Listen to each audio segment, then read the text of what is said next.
Halloween just a few days away. Time is ticking to pick up candy and find a last-minute costume. Whether you're trick-or-treating or attending a good party, Halloween spending is breaking records. This year, Americans are expected to spend more than $13 billion on the holiday. That's up nearly $2 billion from last year. Joining us now, Sarah Boss, a lifestyle and social media influencer with ideas for budget-friendly last-minute Halloween costumes. Sarah, thanks for being with us. Costs are rising, but you can still come up with a pretty cool idea. Oh, yeah, absolutely. Thank you so much for having me. Yeah, I've been thinking about my Halloween costume for a couple months now, and I just keep having ideas, and it's my favorite process. Can you share some of your budget-friendly costume ideas, like building the outfit from your own closet or shopping sustainably? It doesn't need to cost a fortune. No, absolutely not. I think the best costumes kind of come from imperfection.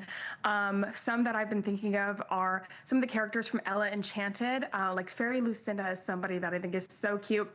I love like Lock, Shock, and Barrel from Nightmare Before Christmas. Those are like the little kids from the movie. Wonder Pets is one that's so easy and can pretty much be done with things from your closet.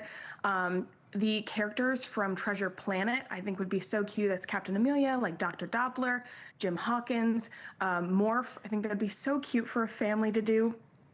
Yip Yip from Sesame Street is one that we've done before. We still have the costume. Love it. It always does really, really well.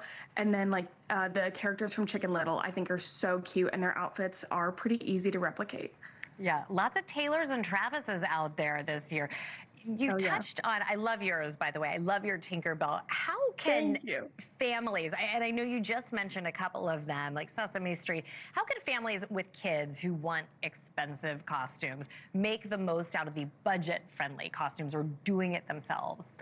Yeah, I think looking at your kids' favorite movies or the family favorite movies is a great place to look for inspiration. And you'll find that the costumes of these are really easy to replicate from either DIYing, getting from your closet, or going to the thrift store, something like that.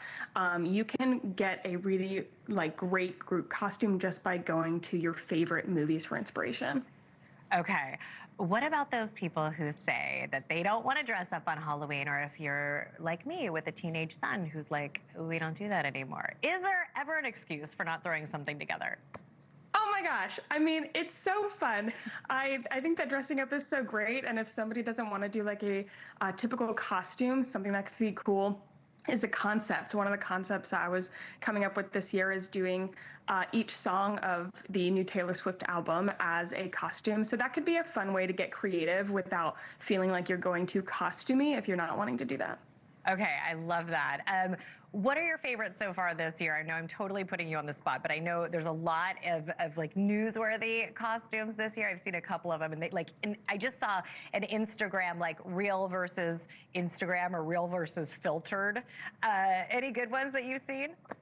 Oh my gosh, probably my favorite that I've seen is the candle and the clock from Beauty and the Beast. It was Okay. done by two best friends.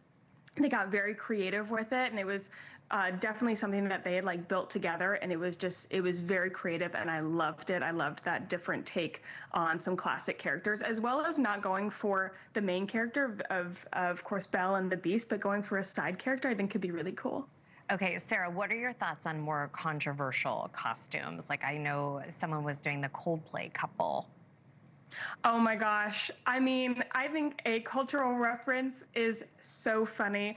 I think that that can be something that's really relevant, and they usually make me laugh. So, Yeah, you have to be lighthearted about it. Okay, yeah. another question I have for you. Sometimes it's very cold on Halloween. Unless you're trick-or-treating in Southern California or Florida, you have to bundle up, and it's always such a bummer when you have a cool costume and you're a kid, and then you have to like throw on a big puffy jacket. It's like womp womp. So any ideas for that? Oh, yeah. I think tailoring the costume, of course, for the weather, but then something that I got years ago that has done wonders for my closet, for my costumes, are these tights that are wool lined, but they look like your skin tone. I'm telling you, that is one of the best purchases I've ever made because it keeps me warm in so many different outfits without me feeling like I am looking like I'm trying to bundle up under my costume. Awesome. Sarah, thank you so much. Really appreciate your time and your ideas. Thank you for watching. Subscribe below and download our NewsNation app right now on your phone, and you will get fact-based, unbiased news for all Americans.